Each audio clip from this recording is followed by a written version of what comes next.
இன்றைக்கி நம்ம சொல்ல போகிற திருப்புகள் குழந்தை பேரின்மையை தடையை நீக்கி குழந்தை செல்வத்தை கொடுக்கும் அருமையான திருப்புகழ் பாடல். இது சுவாமிமலை முருகனை பற்றியது.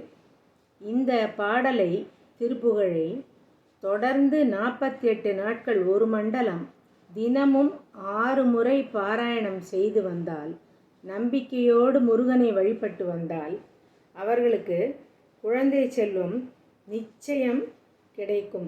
முருகப்பெருமான் அருளால் நல்ல குழந்தை செல்வம் அவர்களுக்கு நிச்சயமாக கிடைக்கும். அதனால் குழந்தை பேறு வேண்டி தவம் இருக்கிறவர்கள் எல்லாரும் இந்த திருப்புகழ் பாடலை தவறாமல் பாராயணம் செய்து குழந்தை செல்வத்தை பெற்று இனிமையாக சந்தோஷமாக வாழ வேண்டும்.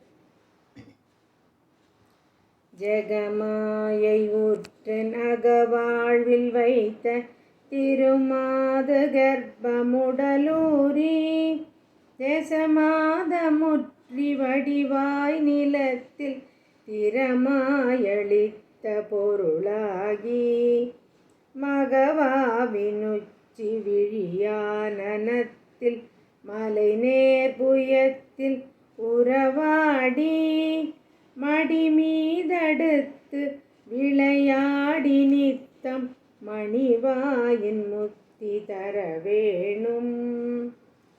முகமாயமிட்ட குரமாதினுக்கு முலை மேலணைக்க வரு நீதா முதுமாமரைக்குள் ஒரு மாபொருட்குள் மொழியே உரைத்த குருநாதா தகையாதெனக்குன் அடி காண வைத்த தனியேரகத்தின் முருகோனே தரு காவிரிக்கு வட பாரிசத்தில் சமர்வேலெடுத்த பெருமாளே.